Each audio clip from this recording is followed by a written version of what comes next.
Now, if an appearance is correct, it is in some way related to the reality, but it's evidently not the reality. The ellipses, if we understand their meaning, are a correct appearance to the eye, right? Though it's not an ellipse, it's still correct. So are you suggesting that this is an inherent aspect of the thinking process? Yes, that's right, and of our whole perceptual process. Our thinking process should be called an extension of our perception when done rightly. I see, of course. And not primarily the accumulation of knowledge, which we put into various records.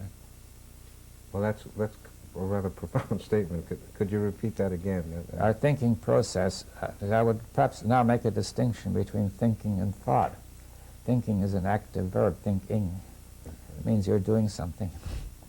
And one thing you're doing is criticizing your thoughts, or seeing whether they cohere. And if they don't, you begin to change them and experiment with others. You get new intuitions and new insights.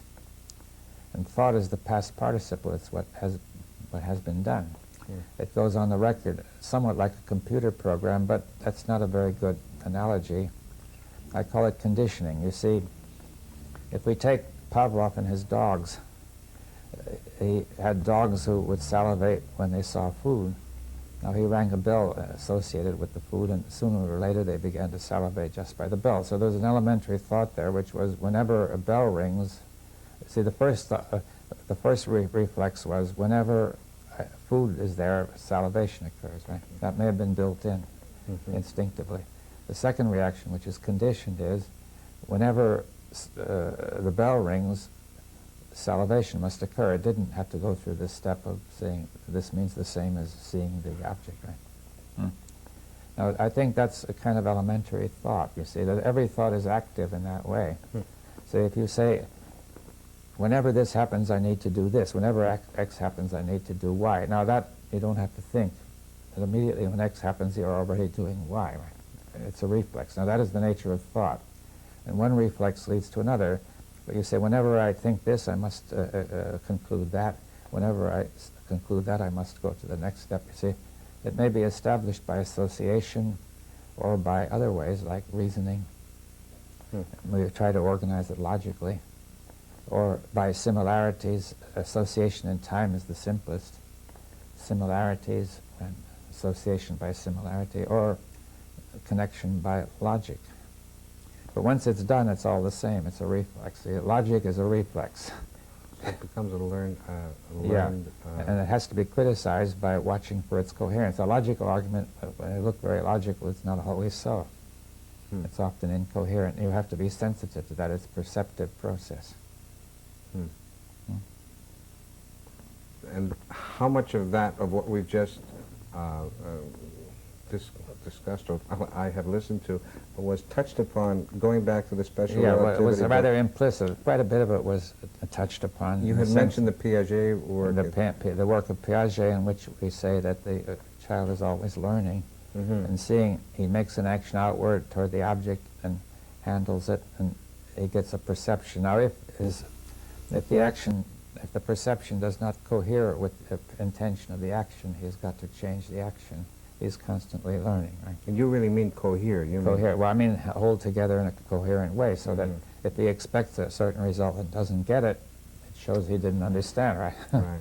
So he's got to change his idea, his intention. So learning is the constant sensitivity to not getting the intended result and changing the intention till you get the intended result, right? I see. And that's a learning process. That's a learning. And I say that happens not only in perception of the young child, it learns with the animal, but all the highest and most abstract logical thought is exactly the same. It's based on the same sequence. And it is sequential almost. Yeah. And you see, this learning is a process, right? And now it all depends. If we base it entirely on memory, on thought, and what has been done, then there's no reason it should work.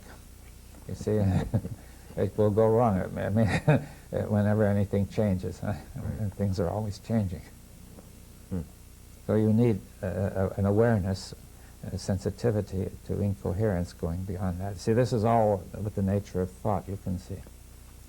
This aspect of coherence and incoherence is really at the core of it all. Yes. Without coherence, our actions are counterproductive and lead to, at least they lead us to what we don't want. They can lead us to all sorts of tragedy and suffering. I'd like to hold that thought and come back to it, because I know you speak in terms of a coherent culture, which is something which appears to be lacking at the present time. But I'd like to just complete the original question, which was following your line in your work in physics. Mm-hmm. After the relativity book came the book Wholeness Wholeness in the implicate order, yes. Mhm. Well, that was a further development. Now, I should say, to understand that, we should go back to your first question about why I'm interested in consciousness. Now, see, as I think, you see, I began to go into philosophy, in the late 40s, Mhm. more interested in what is causality and so on. I became interested in more general questions. And some of these people in Berkeley had been interested in dialectical materialism. It seemed to have some valuable points, namely that they considered everything in its constant change and interrelationship rather than static, which was close to the view I wanted.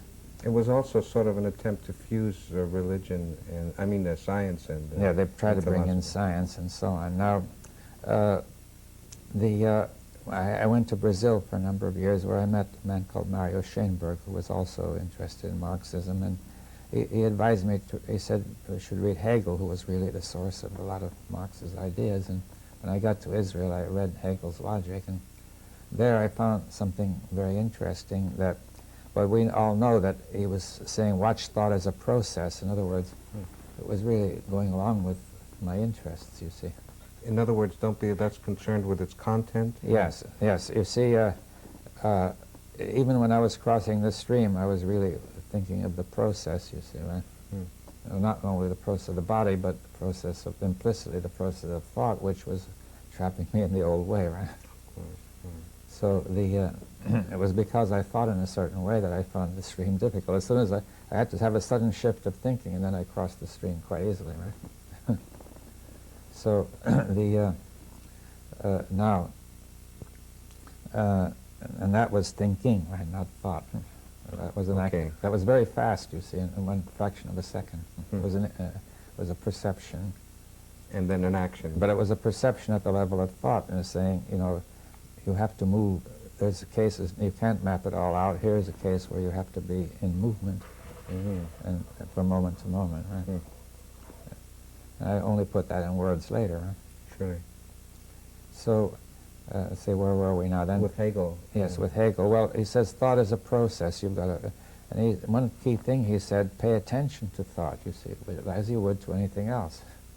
Now, I think people don't do that. They say thought just goes where it will. It seems to be something beyond attention, right? It just happens. But say, what can you pay attention to? You see, you have to pay attention to the order of the process.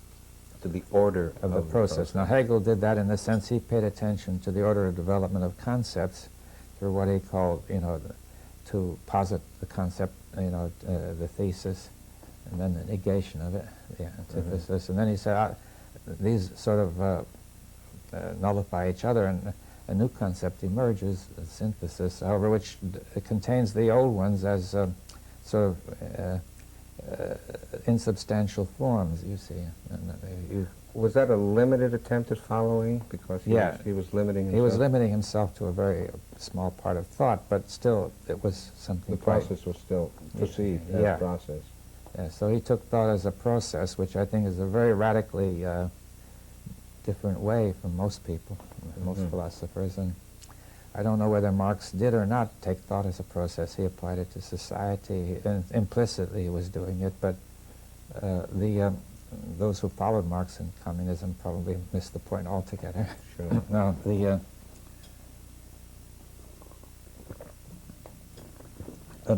anyway, the insight was very much clearer in Hegel, in spite of his rather difficult language. So well then, we'll come back to the early 60s. You see, in the late 50s and early 60s, I was getting a bit uneasy about science, where it was going, you see. Where was it going? Well, I felt physics in particular was moving in the direction of just simply wanting to calculate results, you see, and have equations and calculate results, saying there was no way to understand anything at all. That came out of what Bohr was saying, that there were, like if you have an interference experiment, say you have two slits and a beam of electrons comes in, is detected at a screen. Now, there's what's called an interference pattern, that you get a statistical pattern of detection of electrons. Now, if one slit is open, you get a certain pattern. If two are open, you get another one. Now, the point is that in certain points, when two slits are open, the pattern has zero intensity. It's canceled at certain places and increased at others, and produces what's called fringes. Right? And if these were waves, you could understand it by saying the waves from one slit cancel the other at those places. But you always see electrons coming in as particles and they go out as particles. So why should they be waves? You would think they have to turn into a wave in between. Right? But what Bohr said was no. That was beyond any possibility of description or conception. It just happened, and you could only calculate statistically what the results would be according to the quantum algorithm, as he called it. And that adhered as a means of... Yes. Now that most people didn't really understand Bohr's subtlety, but that view was developing anyway. And they said physics is primarily concerned with getting equations and calculating experimental results. Right? And didn't that sort of fit in with the psychological period, the time when results were important? It was post-war and... Well, it was probably the whole culture had been building up to it, but the idea of understanding this thing, well, they didn't see the point. You see, they said, that, what more do you want? So there was no attempt to understand what was going on. It was just the results were what were They important. thought this was all you could do, and what more could anybody want anyway? Okay, right. We're getting results. Yeah, so, well, I was unhappy with that, and I tried to talk another way in physics. I was developing a kind of a general cosmology which I could understand, but most physicists didn't see the point. You see, that I gave some talks, and they said, wonder what you're doing. You see, is this a kind of mathematics? Or you know, they couldn't see why I was doing it, right? Not that they were badly disposed toward me or anything, but they were just puzzled. So, so I began to feel rather, wonder what, you know, there were many times when I felt that, I wonder if I should go on with this, you see, with physics. By that time, of course, you had worked with Einstein. Had he been supportive of Well, general line? I didn't work with him. I had many discussions with him. We had correspondence. Well, he supported the idea that we should look for some sort of reality which we're talking about, and not just have this. I see. These calculations, right? I see. Yeah. So it was just you and him. So, in fact, there really was a dichotomy, though. There was, most people just ignored that aspect of it. yeah, well, they thought that there were apparently proofs by a physicist called von Neumann that this would be impossible, and so on.